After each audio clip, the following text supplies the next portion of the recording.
going on, y'all? Y'all already know what it is. It's Real Estate Q&A Sessions week 38. Bringing you nothing but value every single week.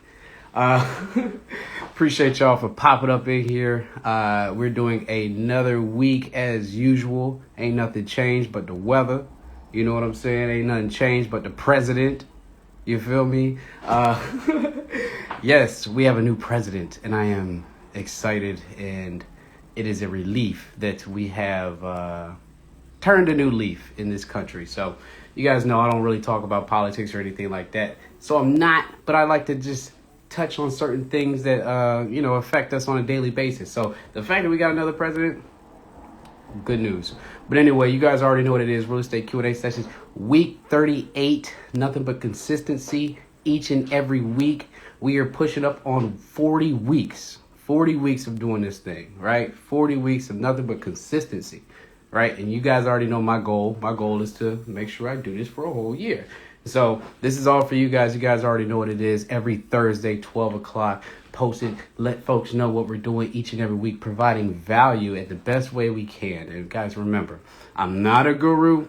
I just know more than the average Joe. So you guys come here. You guys ask questions, whatever you guys want. This is where you can come and ask anything real estate related to me, and I'll give my best opinion based off the experiences that I've had. Right? Because naturally, finding this kind of information is kind of hard sometimes. And if you don't have anybody that's been in the game or been able to shed some light on certain things, then the road to real estate riches can be kind of tough, right? Actually, I'm not even going to say kind of tough. It is tough, right? And just because I'm up here talking about everything that I'm doing right now does not mean that I am real estate rich. Well, I'm not going to say real estate rich, but it does not mean that I have all the riches. It's not the case, right? I'm just here to provide value the best way I can. This is how I give back, right?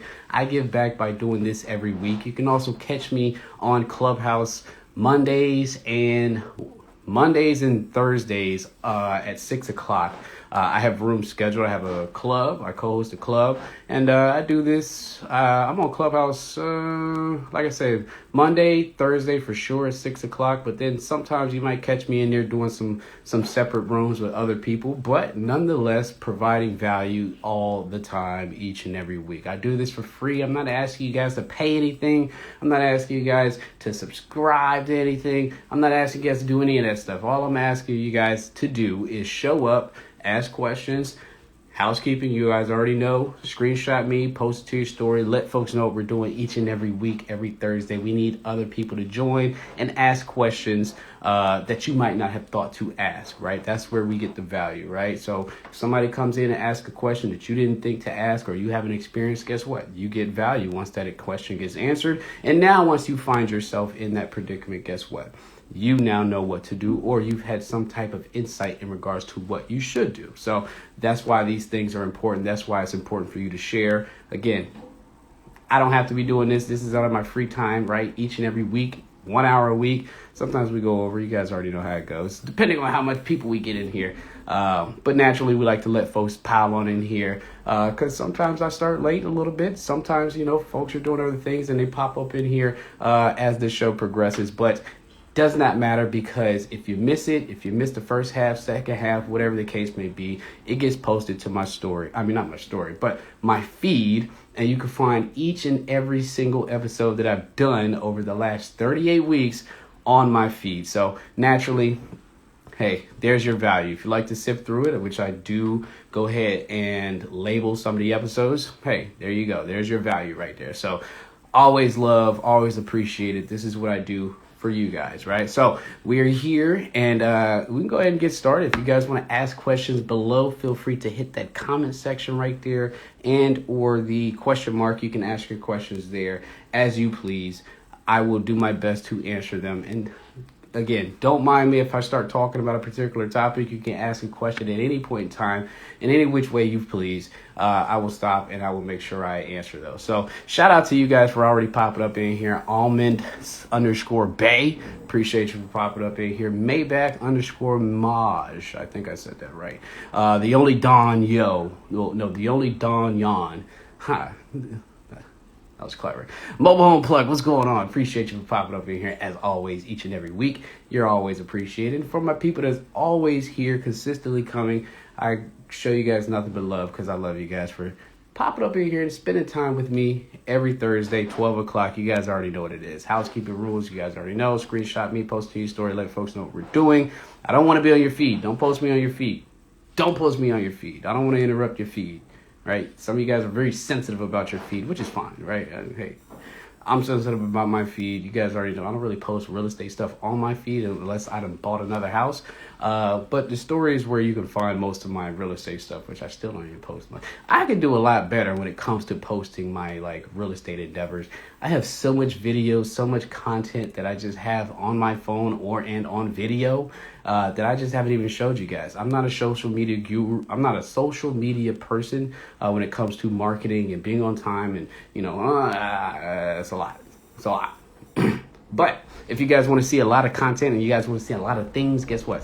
Find me a social media manager, find me a marketing manager, and find me somebody that can sift through hours and hours of videos and cut, paste, whatever you guys do. You guys find me somebody that can help me with that, and I will give you guys more content, more inside views of what it's like to be a real estate investor, well, a full-time real estate investor. That's me.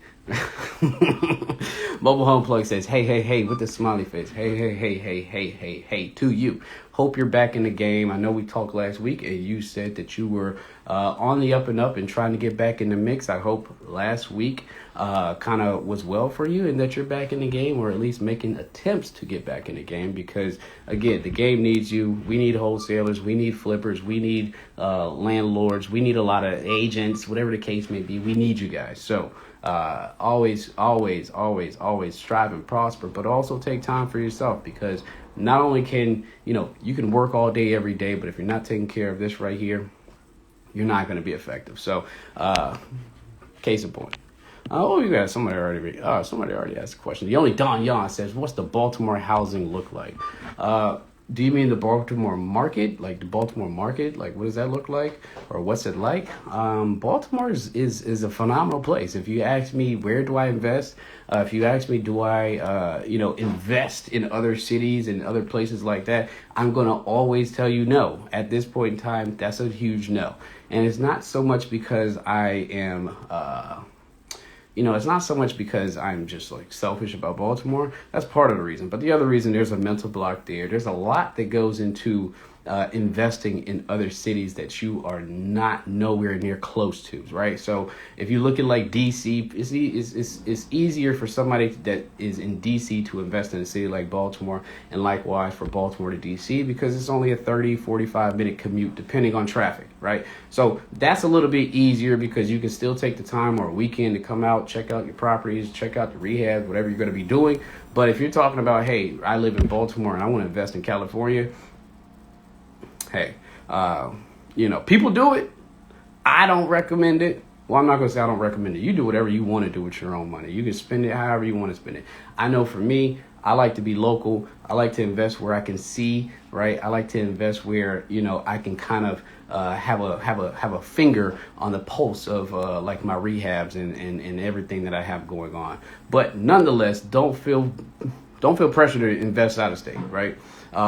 There's certain things that happen when you invest out of state that you just don't have control over, right? The market, right? The market the market in out of state cities you're not too familiar with. So it's really going to depend on boots on the ground. But even still, right, there's a level of transparency and things like that you're just not going to get unless you just have 1,000 frequent flyer miles and you can just fly and be there and all that kind of stuff. So for me, I invest here in Baltimore. Baltimore's a great city. I like to say it's a city that it's an investor's play box, sandbox. So you can pretty much make moves here and get in wherever you fit in, right? So if you don't have a lot of money, I'm not going to say you don't have a lot of money, but if you want to invest in the $30,000 to $50,000 range, the 60 to 80 or 60 to 90 or the 90 to 120 range, hey, look, there's something here for every single body. And I'm not talking about you spending $100,000 and getting a retail property, which that can happen, right? But if you're an investor and you're looking to flip, those different price points offer distressed and as is properties where you can go and make profits, because there are houses out here that sell for the low hundreds, the mid hundreds, the high hundreds, the low 200s, the mid 250s, the high 200s, the low 300s, so on and so forth. Like, there's property in markets here for all of that. So for me, Baltimore is a great place, because when I started this thing, I said that I want to be able to get in the game without a lot of competition. I'm a small fish and I want to eat, right? I don't need to be in the larger markets or the more competitive markets where it's very tough to get in and stay in. I'm not going to name any cities. One's really close to here, but I'm okay with being here, right? Because it enables me to spread my wings, do what I got to do, and not really have to worry about competition or anything like that. Even though there's competition everywhere, it's not so much up here. And price points are, they're perfect here, right? They're great. So for me, like I said, I have a little niche at this point as I've matured in the real estate space, and Baltimore suits me fine. So again, I'm always going to shout out Baltimore. I'm always going to show love to Baltimore each and every time I can. So if you guys don't know already, you can go ahead and start asking questions right there in the comment box, or in the or you can hit that little question mark button right there. Doesn't matter. I might start rambling about a particular topic, but please feel free to ask your questions at any point in time, because that's why we're here. I'm not here to hear me ramble. You guys are here to ask questions. So only housekeeping rule, you guys already know, screenshot me, post it to your story, let folks know what we're doing each and every week, every Thursday, 12 o'clock, sometimes 12:15 like today, but it doesn't matter. I'm still here, 38 weeks and counting. Consistency is key, and providing value to you guys is the most important thing on my mind. Thursdays at 12 o'clock, between 12 and 1 o'clock, right? Other than that, if you want to find me on Clubhouse, I am on Clubhouse. Not as much as I used to be, but I'm hosting rooms every Monday and Thursday at 6 o'clock for the foreseeable future, as I have rooms planned out at least for like the next 3-4 weeks. So again, nothing but value. You can find me on Clubhouse at strongarm. No, that's my Instagram name.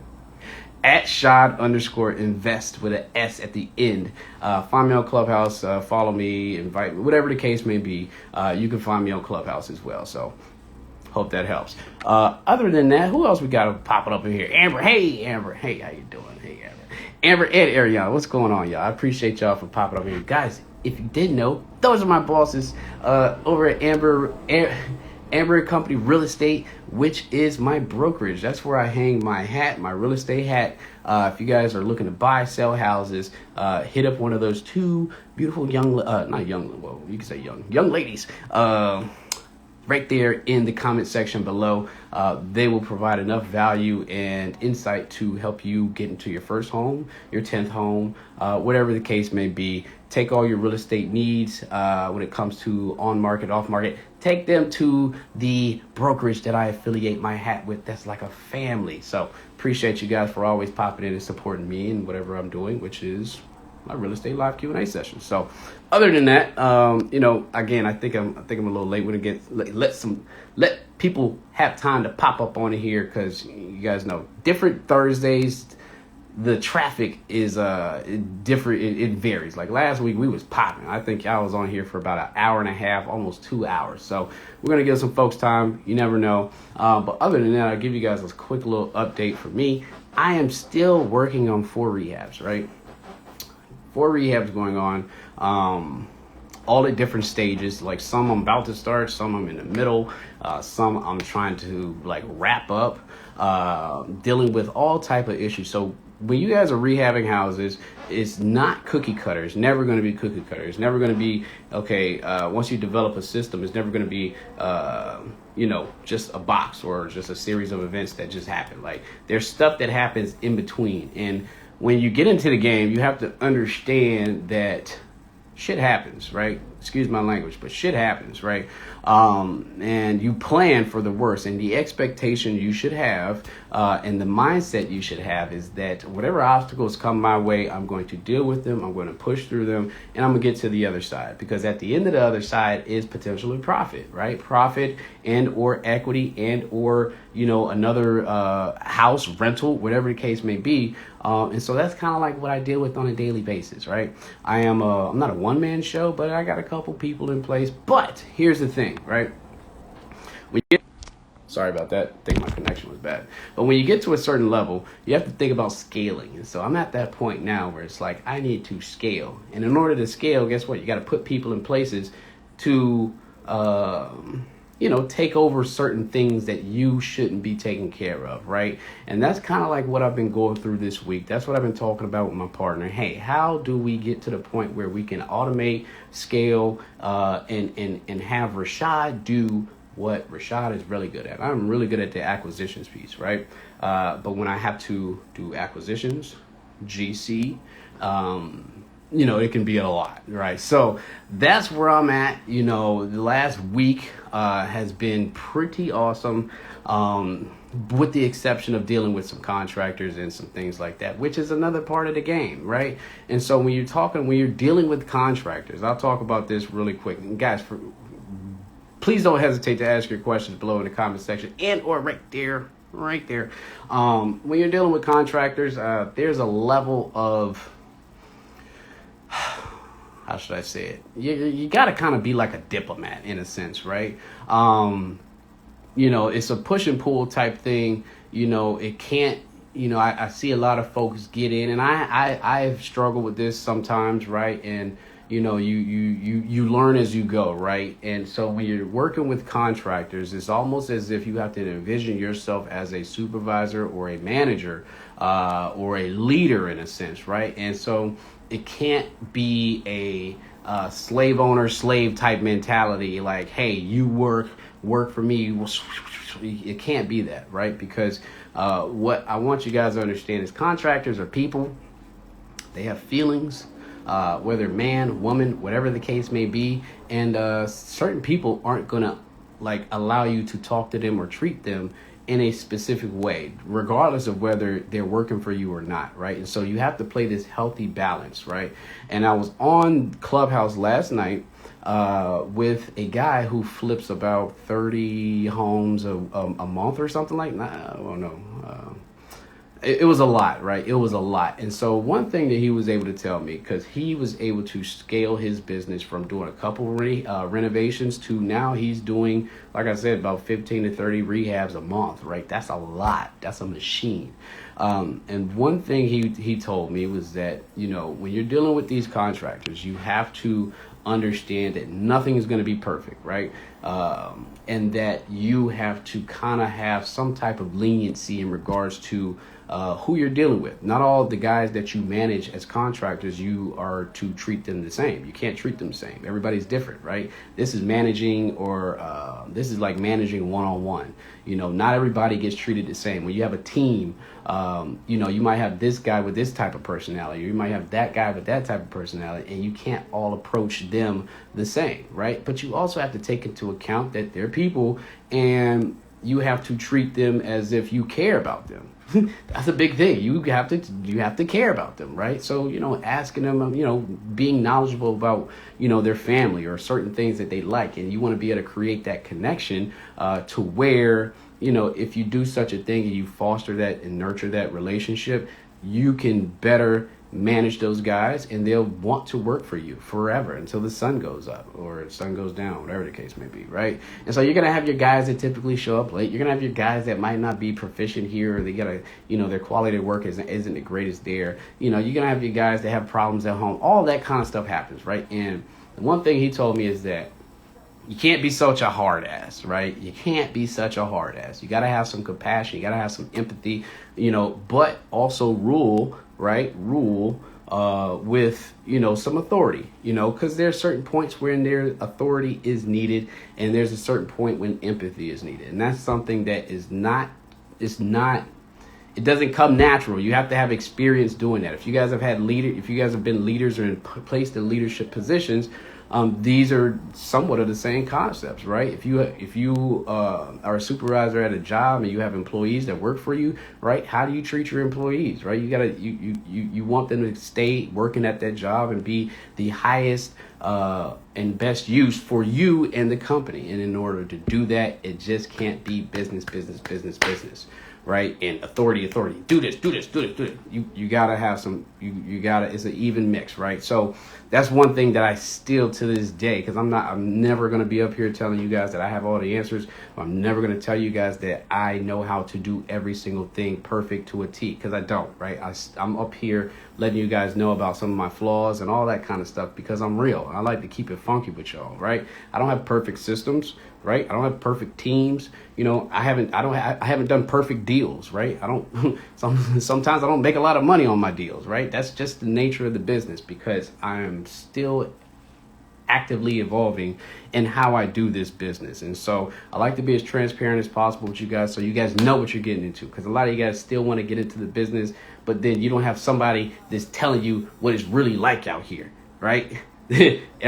Most people are going to paint the picture of it being peaches and cream, and it can be at moments, but then you got to be realistic. In other moments they're not, right? And so setting that expectation is what I like to do. So, you know, when it comes to contractors, for me, still getting in the mix, still getting a hang of managing guys in a capacity that's going to be best beneficial for me and best beneficial for them. So you got a couple more people that popped up in here. Catch Bees Vibes. What's going on? Thank you for popping up in here. Rose_Rose. What's going on, Fly Stewie? I've seen you here before. Thank you for popping up in here. Kevin K2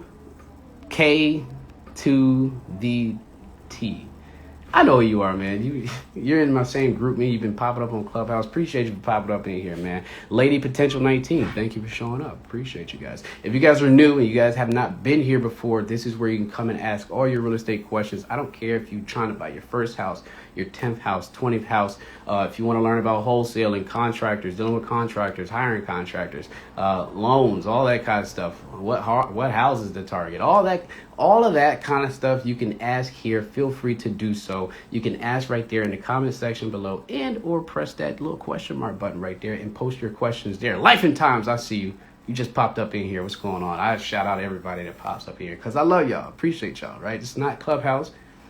Y'all are here specifically for me, listening to me talk for an hour, right? Y'all could be doing anything else in y'all lives right now at 12 o'clock, doing work, whatever the case may be, but you guys are here. So I'm always going to appreciate you guys every time I pop up on here. Remember, 38 weeks straight, nothing but value for you guys, and we're going to shoot for 56 weeks. I think that's how many weeks are in a year. If you guys, in fact, I get it mixed up. Is it 53 weeks or 56 weeks? Whatever the case is, tell me in the comment section below how many weeks are in a year, because I seem to forgot. Yes. Hold on. Okay. Kevin says, what's up, bro? Hey, appreciate you, brother. Thank you for always popping up in here. Life of Time says, my guy with the question mark. Not the question mark, but the AOK sign. Appreciate you popping up in here, man. I think you popped up in last week. You popped up in here at the last time. So 52. What am I? God, look, I went to public school, so yo, listen, I've been doing this for a very long time, and I tend to forget some things, even the simple things, but I'm only human. You guys can't judge me. Look, hey, people forget certain things. So 52 weeks is the goal, which means that after this week, I will have 14 more weeks, I think. 13 or 14 more weeks left. So, hey, I'm almost there. Elance Weed was popped up in here. What's going on, brother? I know this is not your first time because you always pop up in here. So appreciate you for popping up on the show. Guys, remember, housekeeping rules. Again, screenshot this, post it to your story, let folks know what we're doing each and every week. Feel free to ask questions as need be in the comment section below and or the question mark right there. So, back to contractors. Feel free to interrupt me if you want to. Hold on, let me check something real quick. Okay. There you go.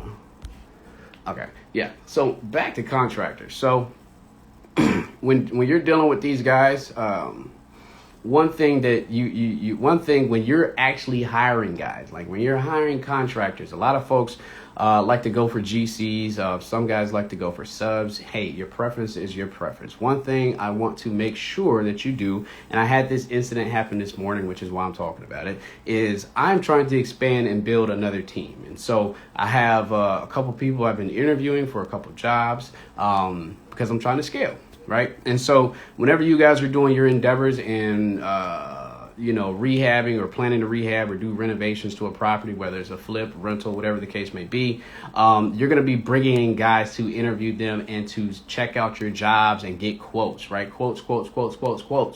Right. But when you get quotes, here's the most important thing I can tell you about quotes. The most important thing I can tell you about quotes is most folks or most guys are going to give you a lump sum price, right? Why do we not like lump sum prices when we get our quotes? You might give them 10 jobs to do or 10 things to do in that renovation. And they're going to say, hey, Life and Times, look, we're going to give you, we can do all this work for $10,000, right? And you'd be like, okay, cool. You're going to do all this for $10,000. The reason why that's bad is because, one, you have no idea what those 10 things cost individually. Right? What roles are you in? Oh, okay. I got you, Lance. You have no idea what those 10 things cost individually, right? And so this scenario pops up, right? And maybe it's because, I don't know, maybe it's because I'm not as, I don't know. But this pops up sometimes, right? And it's kind of like the issue I had with one of my contractors 2 days ago. We got into it, right? You will set a job and you'll say, hey, I need it done by this date. And, I need it done by this date. And what you'll find sometimes is, depending on the contractors and level of guy you're working with, is that they might ask for a payment earlier than expected, right? So if a job is taking longer, and let's say it's a 4-week job and you plan on paying them, every 2 weeks. So that's 2 payments, right? 5K. But what do you do if they gave you that lump sum, right? And they ask for payment, 3.5 weeks in between payment periods. What do you do, right? You can't you can't stop the job. You got to keep the job going, right? But they come to you for whatever issue and say, I got this going on, I got to pay my guy, whatever the case may be, right? This happens, right? And so if they gave you a lump sum price and you're within pay periods, how do you know what to pay them?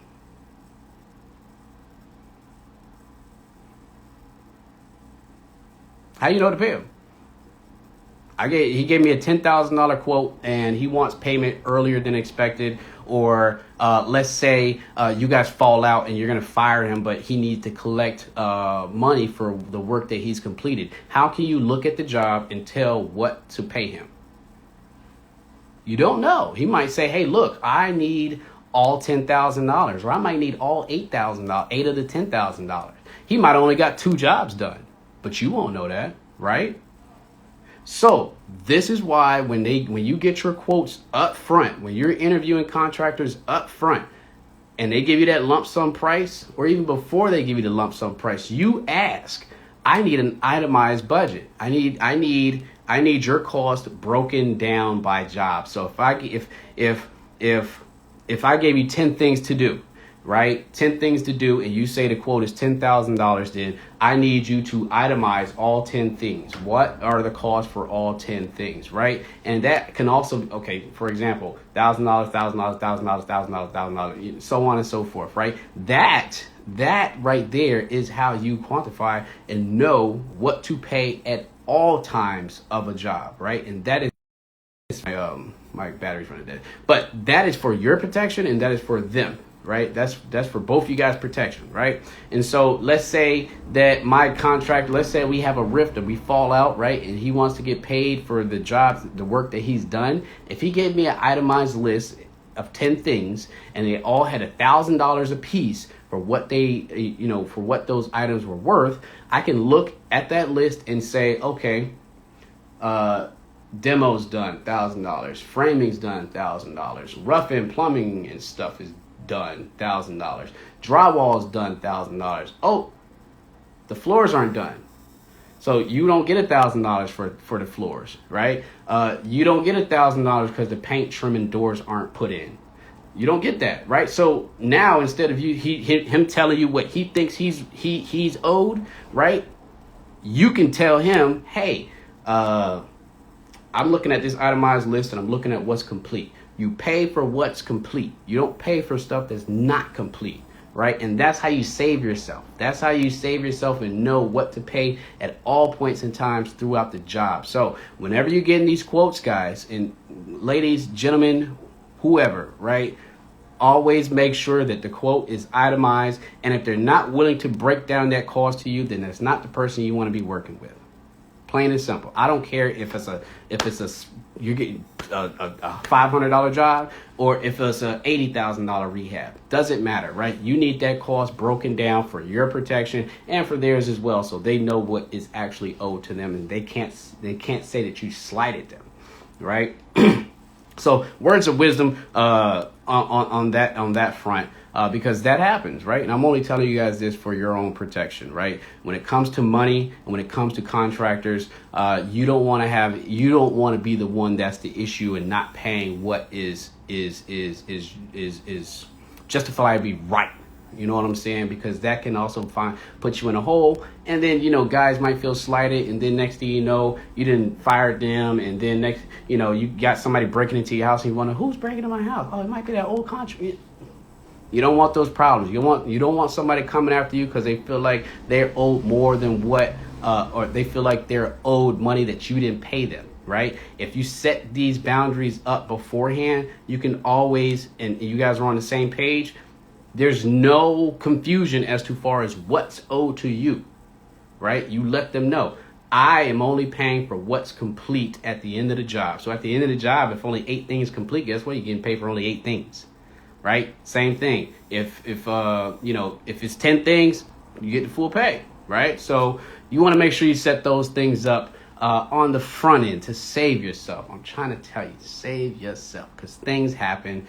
Guy, your contractor that you're working with today might not be the contractor you're working with tomorrow. So just keep that in mind. A little tidbit of information. Lance says, what roles are you interviewing for? Currently, right now, I'm interviewing for GCs. I am tired of GCing my own projects. I can do it, but I'm tired. I have other things to do, right? My bandwidth is expanding by the day, like literally. I have projects that people want to get done. I have people calling me for home improvement stuff. I got people, it's a lot, right? And so I can't GC all my projects at the same time while trying to be effective here and then effective there. Now, so I'm looking for GCs. I'm looking for GCs that, are proficient and that can essentially take the load off of me. That's how you build systems. Systems do include people. So that's what I'm looking for. I'm looking for somebody that is a GC that has the manpower to be able to get projects done, is self-sufficient. I don't have to hold their hand. They know the jobs. They can get them done in a timely manner. And they just have, they know what I want, right? I have 4 things. I'll share these with you guys. I have 4 things that are just pillars and principles for me when it comes to looking for contractors, or just the type of contractor that I am looking for. There it is, right? The type of contractor that I'm looking for. They have these 4 things. I'll share them with you. You guys don't have to follow my advice. You guys don't have to listen to me. You guys can do whatever the hell you want to do, right? But for me, this is me, right? Me personally. The first thing is accountable. You have to be accountable for yourself. Right? You have to be accountable for your work. You have to be accountable for your actions. You know what I'm saying? Like that is the number one thing, right? Because if you tell me you're going to do something, I am a trusting person. I'm going to believe that you're going to do it. So if you say you're going to show up at 8 o'clock, I'm anticipating that you're going to show up at 8 o'clock. If you say you're going to go do something in the job, then I'm anticipating that you're going to do something in the job, right? If you go to the job and you do something and it's not to quality and it needs to be fixed or whatever the case may be, I'm anticipating that you're going to be accountable enough to be able to go fix your own work, right? Not complain about it, or I ain't it looks good, or it's not my fault, it looks like it. No, be accountable. Be accountable. That's the number one thing that for me, I look for in contractors and people that I want working for me. Number one is accountability, right? Number two, do you show up? Right? You can't do anything if you don't show up. I can't work with you. I can't coach you. I can't pay you. I can't do anything if you don't show up to the job, right? That is just a number one thing. You gotta show up in order to do anything, right? So that's number two, right? I'm not talking about showing up. I'm not talking about showing up and leaving half a day. I'm not talking about. Well, I am talking about that. I'm talking about leaving half the day or just not showing up to the job. Period. I can't work with you if you do that, right? If you're supposed to be working for me on a rehab, right? Guess what? My anticipation is that you're going to be there during the work hours of 8 hours, 8 to 5, 8 to 3, or 8 to 4, or something like that. Whatever the case may be, right? 8 hours a day, every day, Monday through Friday. Or if you say you work 6 days, I'm anticipating you're going to be working 6 days, right? I have no problem that you take weekends off, right? Because contractors are people too, and they need time to their families or religious reasons. I will never intervene with that, right? But the days that you're supposed to be working and you tell me you work, guess what? I'm anticipating that you're there. That's just plain and simple. So showing up is number two. Accountability and showing up. Number three, quality of work. Your quality of work has to be decent. It's got to be good, right? Well, I don't want to say decent, good. But if it falls into the decent category, we can work with that. That's fine, right? But your quality of work has to be good work, right? Just plain and simple. I'm not going to pay you a lot of money if you don't do quality work. That's just plain and simple. I think everybody in this chat understands that if somebody's paying you money, or if you're paying somebody money to do a service, you expect that service to be A1, right? Or good service, right? It's just like if you go to a restaurant and you pay $50 for a meal, you expect that meal to come out hot, fresh out the kitchen, and it be the right order and it tastes good. Just plain and simple. The quality of work has to be good. And the last thing is pricing, right? It's important. I'm not expecting you to be the cheapest guy. I don't want you to be the cheapest guy. How about that? I don't want my contractors to be the cheapest guy. And you guys shouldn't want your contractors to be the cheapest guy either. You want them to have reasonable pricing, right? I want it to either match market rate, or I want it to be a little bit lower. Or it could be a little bit higher, right? But I don't want it to be exponentially low, and I don't want it to be exponentially high, right? Because again, it's got to make sense, right? That's my main thing I tell my contractors when they try to give me prices. Hey, it's got to make sense for me. And I know that I came up in this space, learned like doing a lot of this work, so I kind of know what things go for. I kind of know what work is equal to the kind of pay and all that kind of stuff. But for you guys, here's where you are going to have to do a little bit of research, right? So anytime you're looking to hire out for a job, go to Google. Google is your best friend. Google's going to be your best friend, guys. It's going to be your best friend. So if you have a let's say if you have a cabinet job that you're hiring somebody to do, right? Go on Google the night before you start interviewing these cats and look up average prices to hang cabinets. It's simple, and it'll give you an idea. You can also go to Home Depot, right? If your contractors are higher than Home Depot, that could be a problem. Now, they could be great, good quality cabinet guys. That's the specialty of what they do. But at the same time, I need you to be, like I said, pricing needs to be market rate. I feel like Home Depot's got pretty decent rates, right? If you can be below Home Depot, great. If you're not licensed and you're coming on my work site, I don't need you to be as expensive as the guys that do this professionally. I don't need you to be as expensive as Home Depot. It's just plain and simple. You're not licensed. Hey, you know what I'm saying? So pricing, those four things: accountability, showing up, good quality work, and pricing. Those are my four things that I look for in a contractor when I'm hiring them, right? There are two specific things that are non-negotiables. They're principles that I have as a man that I just can't, I can't waver on. The other two, I can. We can negotiate. We can kind of work around that, right? But the first two things that are non-negotiables with me are the first two things: being accountable and showing up. I can't do anything with you as a business partner and or as a contractor, if you're not accountable for yourself, your work, your guys, and I can't do anything if you don't show up. Can't. If you're not there, if you're not present, what am I going to do? I can't do anything with you, right? Those are non-negotiables for me, right? Those two things. So anytime somebody is not being accountable, I'm sorry, it's not going to work out, right? It just can't work out. If you blame, as a contractor, if you blame everything on somebody else, or if you don't want to be accountable for your guys and the speed that they're working, if you don't want to be accountable for yourself and the quality of your work, I can't work with you. If you don't show up, I can't work with you.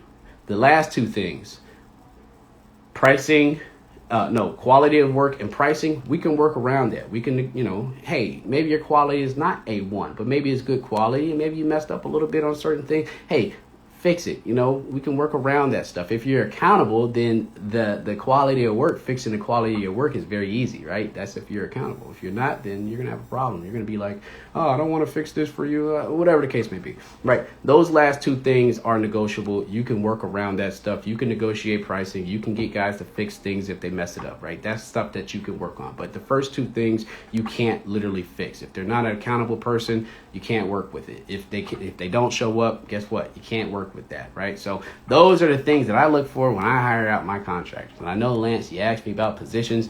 I hope I was very candid and transparent with the positions, but also more so what I actually look for. You guys can take that as advice and apply that to your own interviewing and searching for contractors, or you cannot. It's up to you. I'm only here, Anyway, Miss Ashley 03, appreciate you popping up in here. Sneaker Fade, hey, one of my favorite people. Hey, showing up always, each and every week. I appreciate you. In the know, Torrin, what's going on, brother? Give me the hand wave. Peace. What's going on, bro? Hey, I hope you are getting your stuff together so we can get you this house, man. Poseidon 7_06. What's going on? With love, me. How you doing? You're always going to be funny to me. Corey, what's going on, brother? Tippy, yo. Hey, appreciate y'all for popping up in here. Corey, you popped up in a couple times. Tippy, yo, you have too as well. You've been very active when you are popping up in here. So appreciate you for popping up in here. Rose by any other _ hello. Lance says, thank you. You're very helpful. Yes, I try to be. And it's only because you guys asked me these questions. So again, if you guys are new, some of you guys popped up in here, might be new. Hey, guess what? Only thing I ask of you guys while we provide this value is screenshot me, post it to your story, let folks know what we're doing. I'm going to pause for like 2 seconds so you guys can screenshot. There. Screenshot that, post it to your story, let folks know what we're doing each and every week, 38 weeks straight, going on 39 weeks. As long as nothing happens next week, 38 weeks straight. Doing this every single Thursday, 12 o'clock. You guys already know what it is. Other than that, guys, if you guys have questions, because you guys aren't an active group today, you guys already don't know what it is. Ask your question below right there in the comment section. The comment section right there and or the question mark section right there. Please feel free to interrupt me and ask whatever you need to ask so I can provide some value to you guys. And if you guys aren't on Clubhouse, follow me on Clubhouse. Screen name, username, shou_invest. I will be doing a room tonight at 6 o'clock talking about, what am I talking about tonight? Oh, I'm talking about my biggest mistakes in real estate that I've made. So you want transparency? You got transparency. I'm going to be on Clubhouse tonight at 6 o'clock doing just that, right? So if you want to know and learn from mistakes for somebody who's out here doing it, that's the place you want to go, 6 o'clock. I will be on doing that. And outside of that, let me just let you guys know. You want to be hearing people's mistakes. You want to hear that, right? If you're just starting out and you don't know anything, you want to hear what not to do. Right? You want to hear what not to do, because when you hear what not to do, guess what you do? You don't do it, right? If somebody tells you to don't touch the hot stove, guess what? I hope you don't touch the hot stove. Some of you guys will, but you won't do it a second time, right? And so even if you go make the same mistake, you'll be like, hey, I told you so, but I bet you won't touch it again, because that same mistake you make might cost you $10,000, might end up costing you the ability to do anything else in a real estate game. So that is why you want to hear mistakes. You want to hear people's stories. You want to hear why did they do this wrong? Why did they do what experience? You want to hear all of that stuff because it's all valuable. These mistakes are nothing but value. That's how I learn. I have learned this game on the fly while messing up and doing everything that I can and just learning along the way. But that is why I'm able to sit here and talk to you guys so confidently because one, when I make a mistake, I learn from it. And two, I try to mitigate that mistake after. And I try to let you guys know so I can give you guys value. Because if I could tell you how I messed up and lost $12,000, I guarantee you guys will try not to make the same mistake. So, again, great place to come. Remember, 6 o'clock on Clubhouse. Who said? Life and Time says wholesaling. Oh, you want to learn about wholesaling? Let me know. Expound on that. Give me some context. You just said wholesaling. Lady Potential 19 says, not sure if I missed my if I missed my question. How can I check the legality of RVMs in Maryland and DC? I haven't been able to find detailed information anywhere.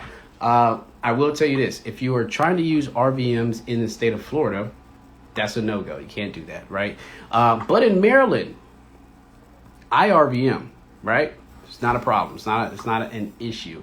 It's not illegal. I'm not going to say that it's not eventually going to get to that point because what's happening, what you're starting to see, especially like in places like Philly and Florida and Chicago, wholesaling is starting to be, they're starting to want to regulate it, right? And so there's certain things marketing wise when you're wholesaling that people are doing a lot of complaining about because a lot of it is spam, and it's a lot of people that get into the wholesaling business and just spam the crap out of the same person that told them to screw off or leave me alone, or they spam the crap out of the person that's on the do not call list, right? Or do not call registry, right? That's a no-no. Don't do that, right? Those people actually go and complain to the city, and then they start passing legislation and all that kind of stuff saying that, hey, you can't RVM to people, right? So here in Maryland, you can do that. I literally get probably about 4 or 5 RVM calls a week because people are trying to buy some of my properties. Wholesalers, I don't know how my properties pop up on lists, but they do, and people try to RVM me. So yes, if you want to RVM, that's something you could do here in Maryland. I've had no issue doing so. Just remember, anybody that tells you guys to take them off their list or remove them from your call list or whatever the case may be, just do it, right? Don't mess with these people, because when you start getting complaints, somebody might find you and then they might, whatever the case may be. Lance says RVM ? RVM means ringless voicemail. And for the folks that don't know what ringless voicemail is, it's when, I don't know if you guys have got it or it's happened to you before, but let's say I'm RVMing, Lady Potential 19, right? She pops up on my RVM list, and so what happens is I'll hit the play button or whatever, and what's going to happen is Lady Potential 19, her phone's going to ring once, or it might not even ring at all. And what's going to pop up is it's either going to ring or it's going to pop up as a missed call. Either or it's going to say missed call from whatever number, right? What's people's first instinct when they get a missed call from a number they don't know? They call back, right? That happens, right? And so it's going to ring once or it's not going to ring at all. It's going to show missed call. And then the next thing that's going to pop up on your phone is going to say voicemail, right? And either two things are going to happen. That person is going to call back, or that person is going to check that voicemail. And it's dying as we speak.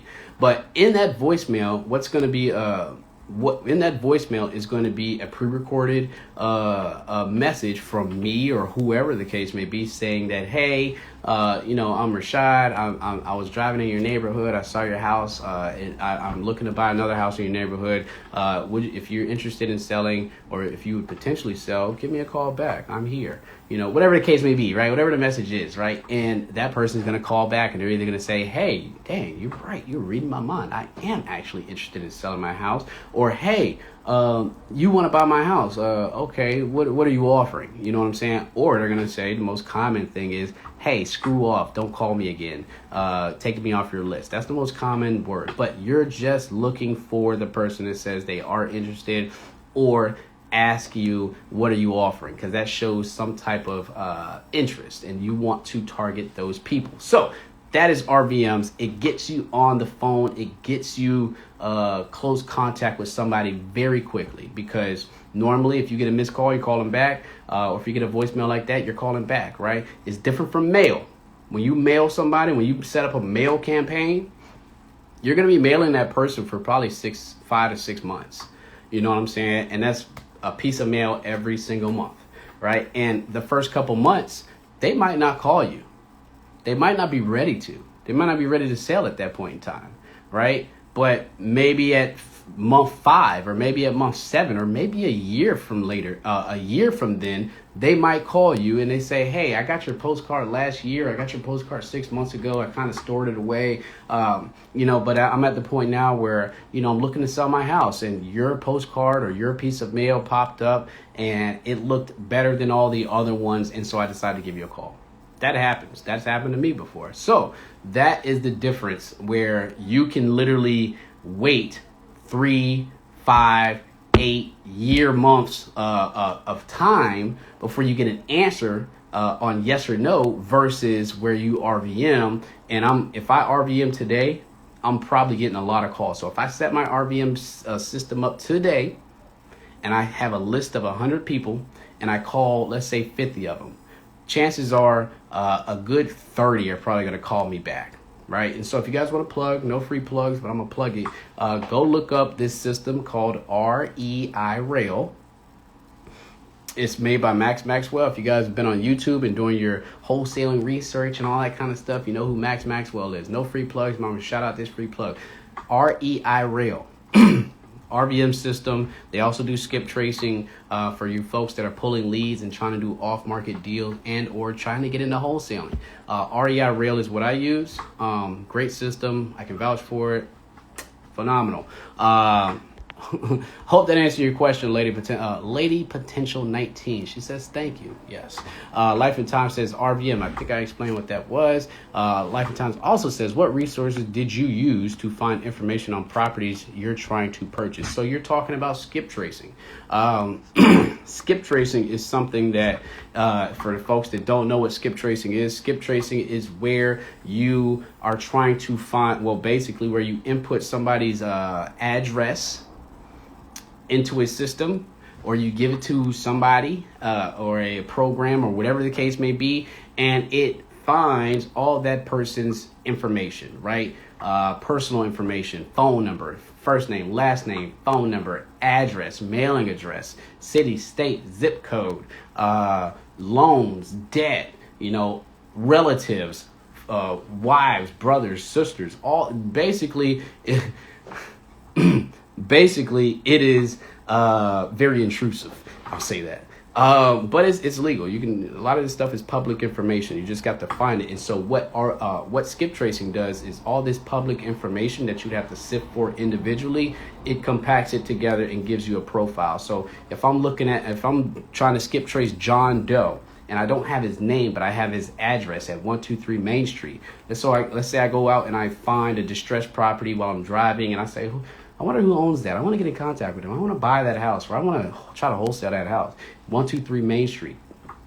You're going to take 123 Main Street, that address, and you're going to post it. You're going to put it in that skip tracing machine, and it's going to spit back data to you about that person that owns that house. So you're going to find John Doe, his mailing address, his phone number, key things, right? And all the other pertinent information about that person. I mean, you're not going to know, what that person's favorite color is and all that kind of stuff. But you're going to know the most pertinent information, so you can then go and try to contact him, because you're going to have their phone number and you're going to have their mailing address, right?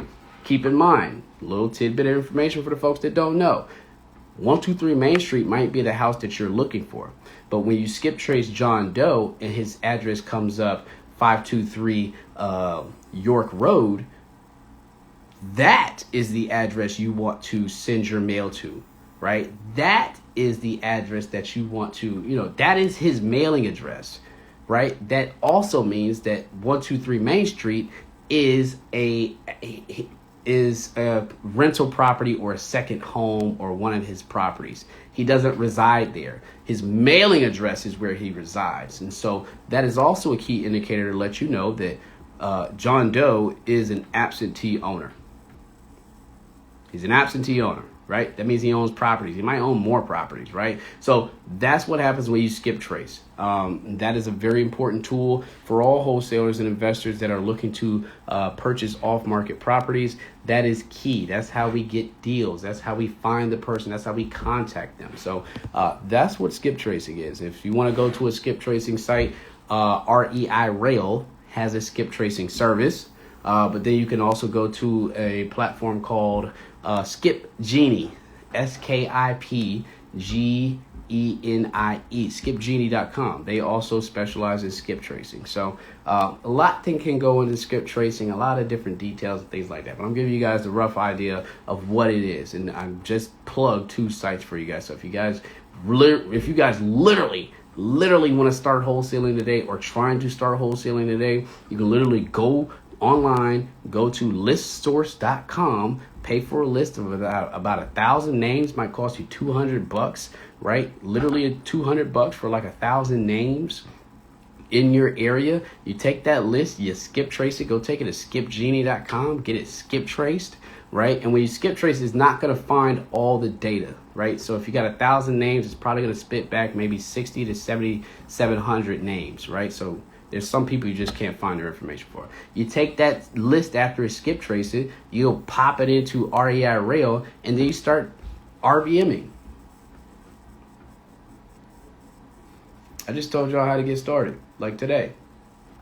A couple $100.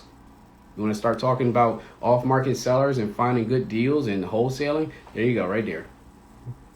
Get you the keys, right? So that's what we do here. It's Paola 2. Hey, how you doing? I remember you. I think you were my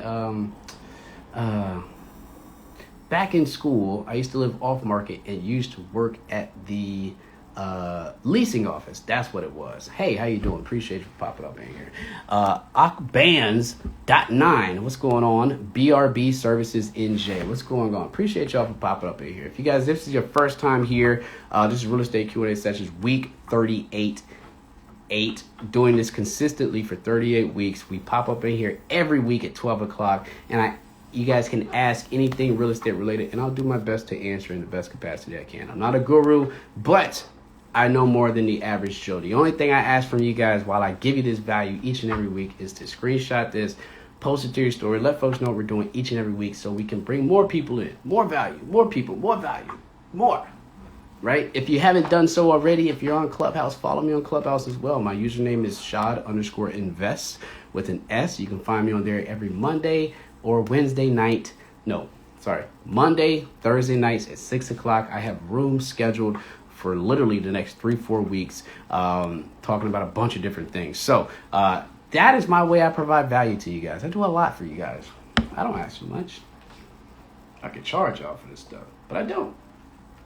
Now, what I might do is set up a service where, look, if you guys want to drop a few dollars in a bucket, hey, go ahead. Whatever you feel. If you want to give $1 for what I do every week, give me $1. If you want to give me $5, give me $5. If you want to give me a cent, hey, do whatever you want. Right? I might do that. I don't know. I don't know. Anyway, do you do any of your own construction? Give me some context. Do you mean, do I physically go out and do the hammering, or do I GC my own projects? Give me some idea. Give me some context of what you're talking about. BRB Services NJ. For the other folks, guys, feel free to ask your questions below. If you are new, you can hit that comment section with your questions like BRB Services just did, or you can ask right there in the question mark little button. We usually do these for about an hour. I think we're going on about an hour right now, but I'm going to stay on for a couple more minutes while BRB Services asks what he needs to ask. And he says, GC your own projects. Yes, that is what I do right now to this day. I GC my own projects. And, you know, it's a lot. I will say that it is a lot, right? But you have more control over what happens, what's done. But it is a process, and it does take time and energy, right? I would not recommend GCing your own projects if you have other things going on. If you have a full-time job, if if your lifestyle does not fit that mold or whatever the case may be, your own projects might not be the smartest thing for you, right? I do this full time, so I have time to do it, right? I have to do it. Like, it's my business. But yes, I GC my own projects. I'm trying to move out of that space. I'm trying to have somebody else GC my stuff. BRB Services NJ says, when doing that, do you make a profit off of being your own GC? Yes, I do, in a sense, right? Now I don't take profit out of my like construction budget and pay myself. I don't do that, right? But I do save money, right? And so I do get rates cheaper than what a GC might charge me. A GC might charge me, like, for example, I got a quote today to do a rehab for $15K worth of labor, just labor today. Now we're talking about a cosmetic flip, not a flip, it's going to be a rental, but I got a quote for $15K just labor, right? Just labor. You can only anticipate that the material is probably going to be another 5K, 6K, 7K. So probably going to be all in 21, 22K, right? For me, knowing the scope of work, which is just a cosmetic renovation.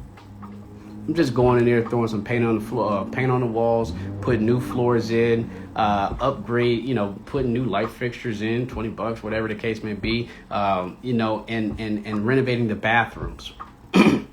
Just tile and stuff like that in the bath. I'm just freshening up the place, right? And $15K worth of labor is a lot, and it's a small house. It's probably like 800 square feet. That's a lot of money, right? And that's for a GC. That's for one GC. And so for me, I know this game. That's a lot of money. I'm not paying that, right? Somebody else might pay that. I'm not paying that, right? And so if I was to GC that project, I can probably get that project done for maybe 8 to 10K. You know what I'm saying? So, it's not a large job, and most folks will think you don't know what goes into this stuff. But guess what? I know. And so that's when they start to overcharge you. And guys, forgive me, I have to go get my charger because my phone is about to die. I guess you guys can take a walk with me through the house.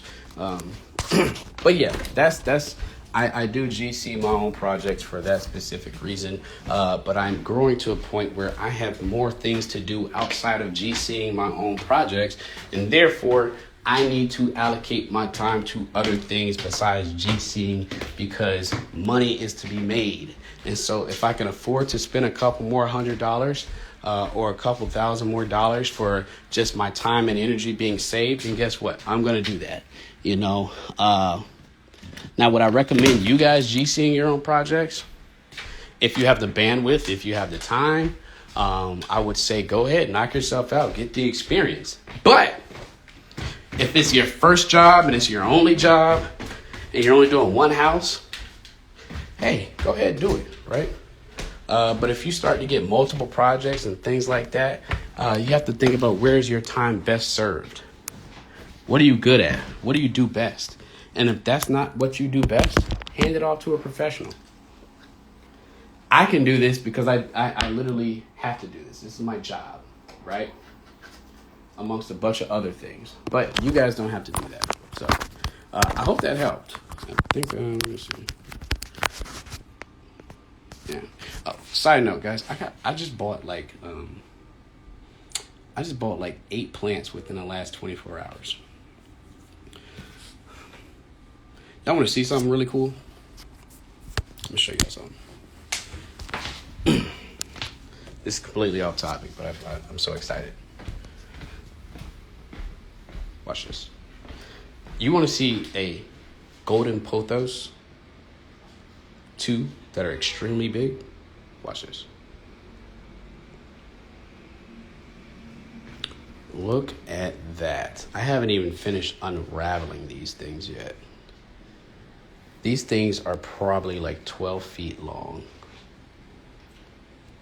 I bought those 3, this, and these 2, all within the last 24 hours. all within the last 24 hours. I still have to unravel those. So, yeah, it's about to be cracking up here. But if you guys don't know, I'm a plant enthusiast. So, I like to buy plants and things like that. The room I sit in to this day right now is full of plants. Right in front of me, right behind me. See these? I got a lot of plants. So, other than that, you guys got any more questions? BRB says, yes, it helped. Thanks. Yes, appreciate you for asking that question. I do GC my own stuff. I'm trying to get out of that game because my time is not best served GCing. My time is best served pushing the business forward, acquisitions, getting more houses under contract, doing more wholesale deals. That's what I'm good at. GCing, I'm okay with. I'm okay at it. It takes skill. You got to get good at it. Just because you GC one project does not mean you can GC hundreds of projects. Not the case, right? It takes skill, takes time, takes leadership, and takes the ability to be able to know how to manage people. And that's a skill that is learned over time. It's not taught. So other than that, we've been on for about an hour. I have things to do, and I have some emails to reply to. I'm in the middle of literally 3 refinances, and I have some invoices I need to fill out. I have some I got a lot of stuff I got to do. Other than that, what do you got? BRB Services, NJ. Devin, what's going on? Devin popped up in here at the last minute. Man, you know what time this thing starts. It starts at 12, brother. BRB Services, NJ says, what made you take the first step to get into real estate?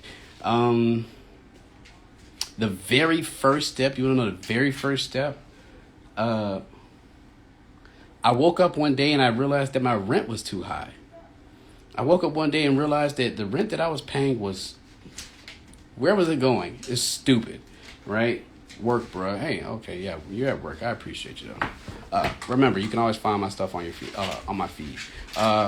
But as far as like the first step, yeah, I woke up one day and I realized that the amount of money that I was paying in rent every month at the place that I was living at, I didn't need to be paying that. I also realized that I didn't need the stainless steel appliances. I didn't need the granite countertops.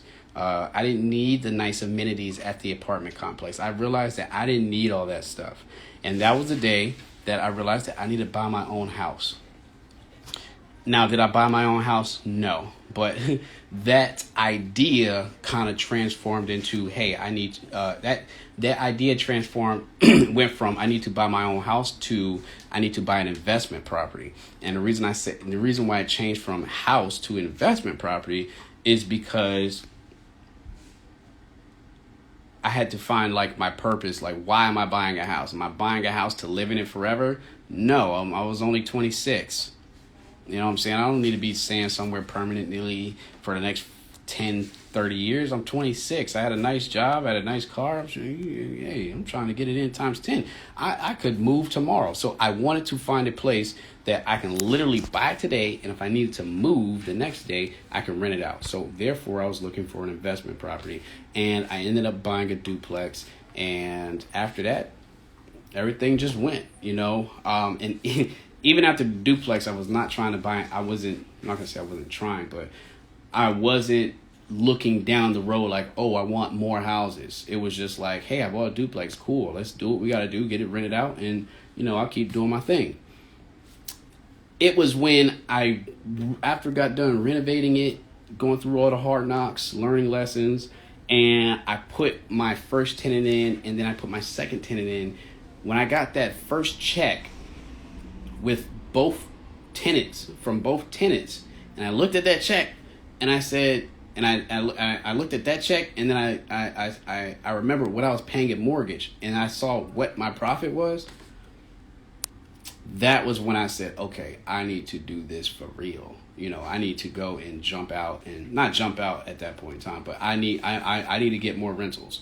And so looking at that as passive income, the first month when I literally just sat at home for a month, the tenants did what they did. They lived in the house and I collected that first check. I was like, oh, damn, I see why people do this. And I see why they do it times 10. I see why they, go buy multiple houses. Because if you collect $500 in, I'm not telling you my profits, but if you collect $500 in rent and then you spread that across 10 properties, what is that? 500, that's $5,000. $5,000 a month. Could that supplement a job income? Sure can. Could you guys do with the extra $5,000 a month? I'm pretty sure you could. So when you start looking at that and start talking about generational wealth and buying multiple doors and doing the long-term investing, that's what it can yield you. Cash flow. Cash flow is king, So that's when I started to invest. Is just, a lot of things happened in the last 4 years. Well, since 2017. Yeah, my experience. I have a lot more experience than somebody. I have a lot of experience in a short amount of time, a very short amount of time.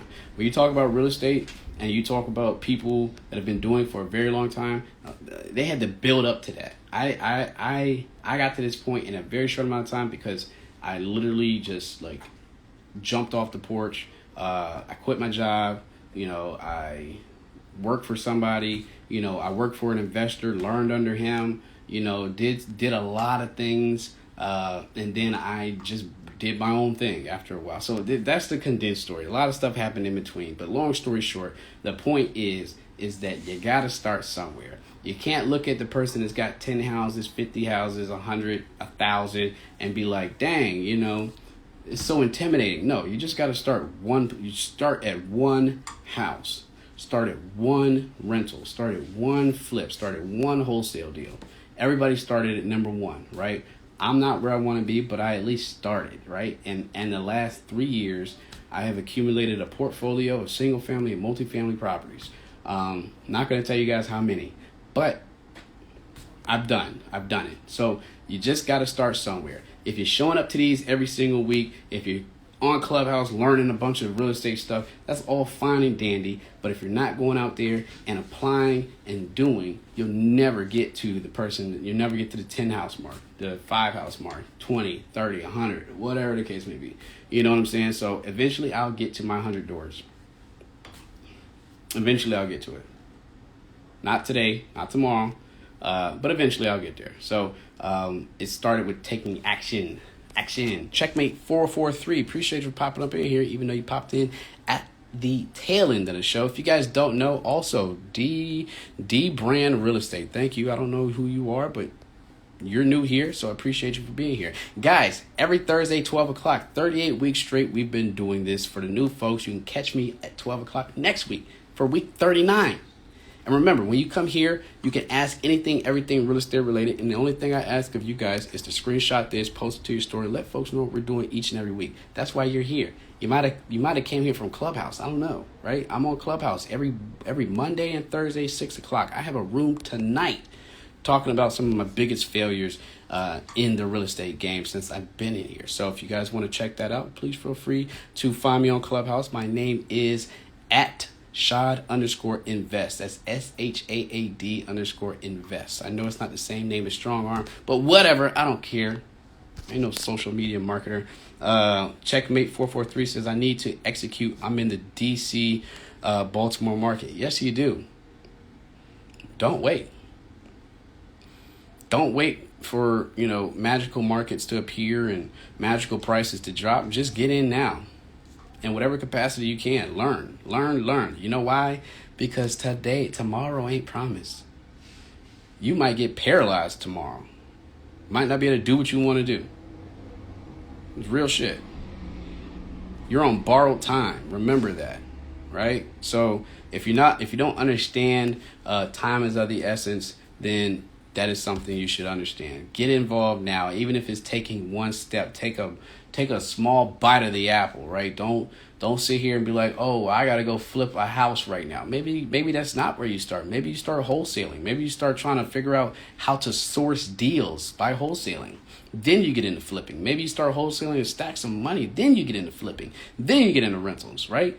It just takes one step. That's all you guys can do. BRB Services NJ says, I put credit in order. What's your best advice to get? I put credit thing in order. What's your best advice to get funding? I own a property already and have a pretty decent income. If you got a job, first thing, if you got a W-2, shout out to you. I don't have a job. When I first quit my job and I quit, whatever the case may be, and I started working for myself. When I went to the banks, the actual banks, and said, hey, I'm trying to buy a house, guess what they said? Ha ha ha, you have no income. Where's your tax returns? You have no W-2. We can't verify that you're going to be able to pay your loans back, right? So, the best thing you can do with a W-2 if you have a job, which is leverage that W-2. Go get financing. Call a bank. You can get a pre-approval today. Why are you waiting?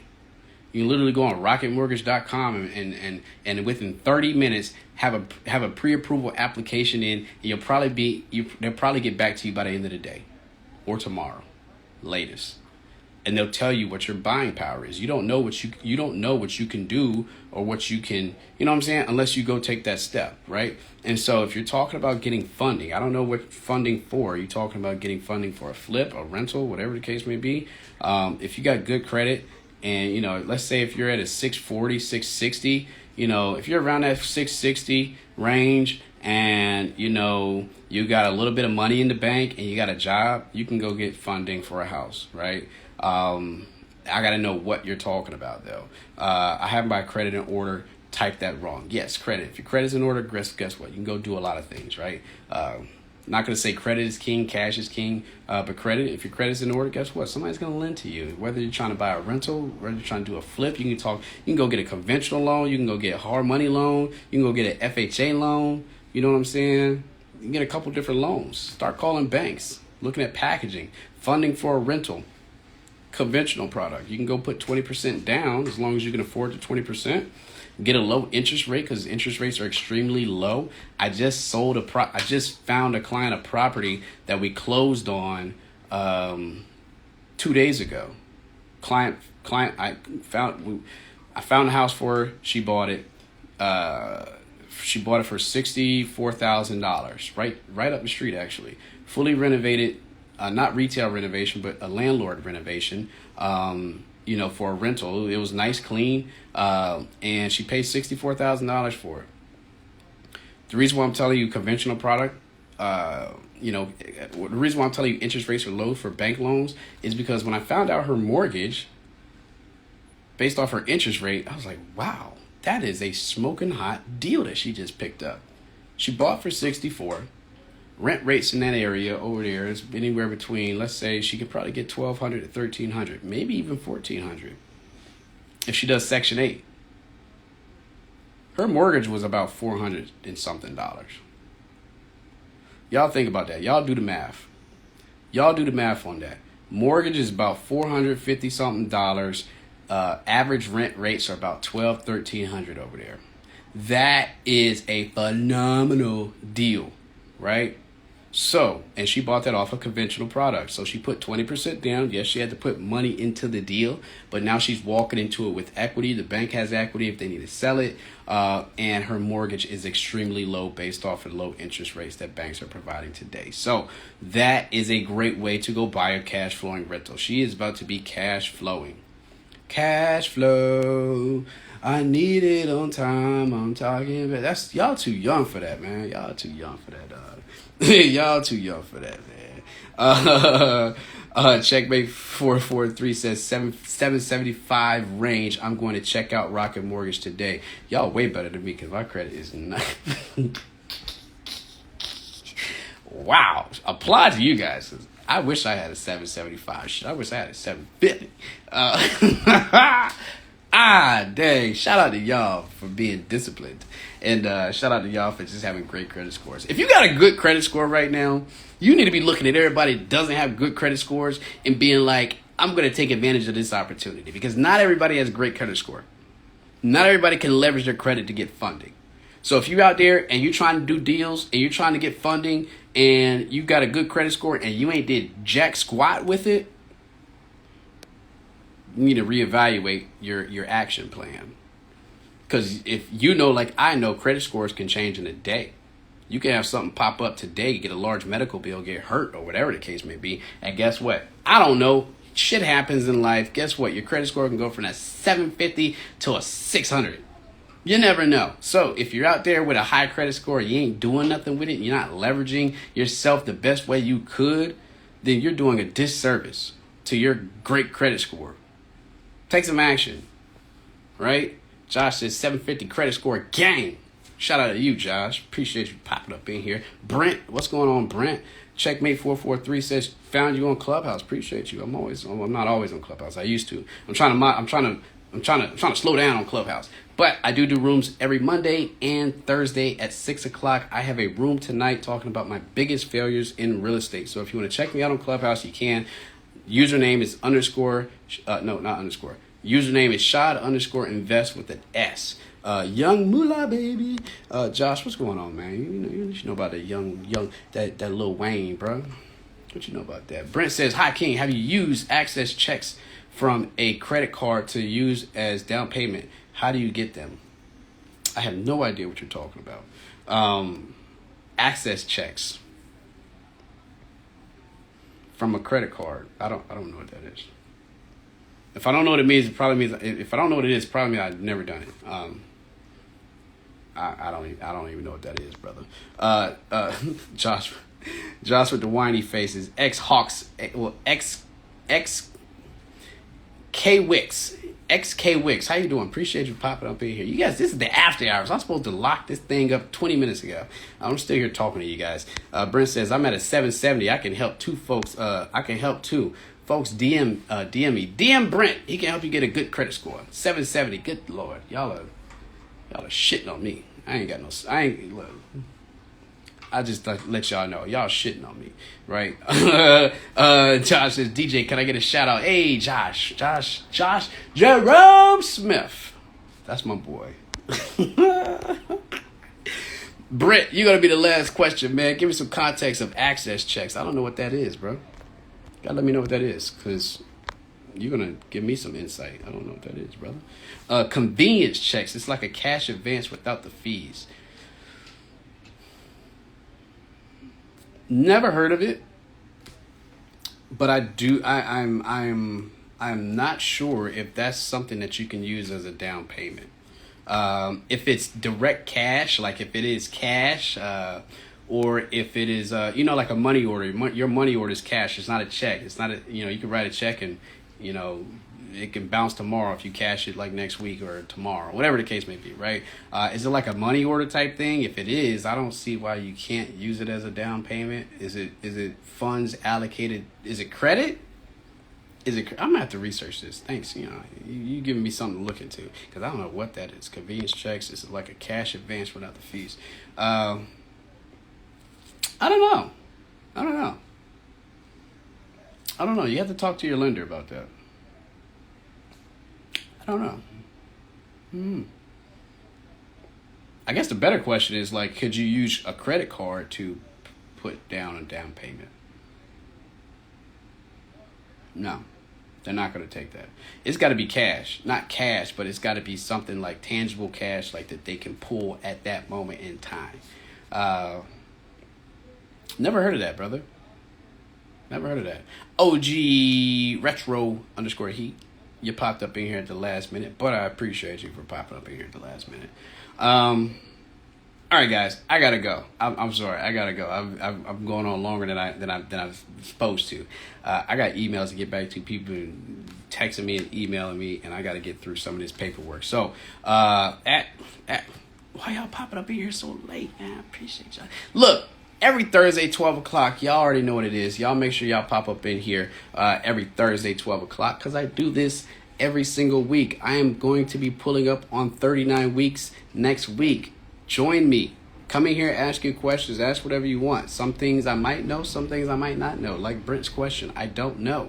Amber Williams says, great info. Thank you, Rashaad. Yes. Thank you for popping up in here and supporting Amber.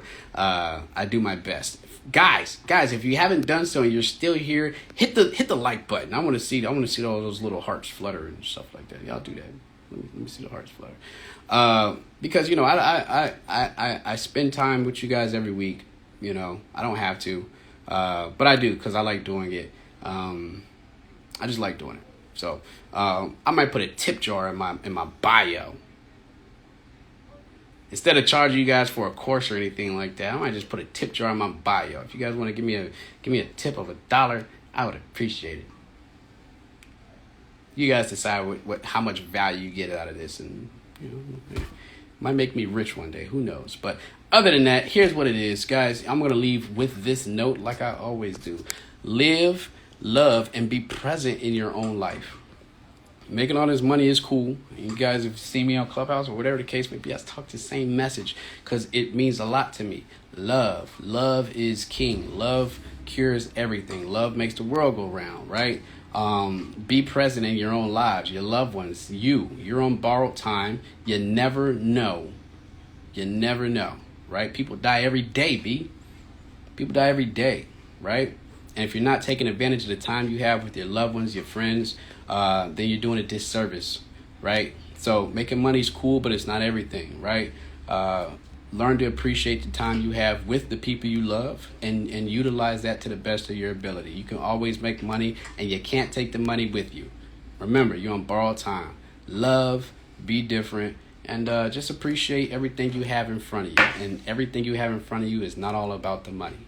Remember that. So other than that, I will see you guys a little later. BRB says, what time will you be on Clubhouse tonight? I will be on Clubhouse tonight at 6 o'clock. You want to find me at 6 o'clock? I'll be on at 6 o'clock. Username Shou_invest, and I'll be talking about some of the biggest mistakes I've made in the real estate game. They might not be big to some of you big dog cats, but they're big to me, and some things that I learned as big learning lessons. So come and get those gems, because any learning lesson you get from somebody else, somebody's mistakes, that's a gem to you. Josh says OnlyFans. Yeah, I wish I had an OnlyFans. I need some more money, right? Maybe I can, I don't know. I ain't gonna be on OnlyFans. I'm not gonna do that. Other than that, let me get off this damn live. See you guys later. You guys already know, next week, 12 o'clock, as usual, week 39. Screenshot me right now and post it to your story and show folks what we're doing each and every week. Tag me. 2 seconds. All right. See y'all later. Peace, love, happiness. Y'all be blessed.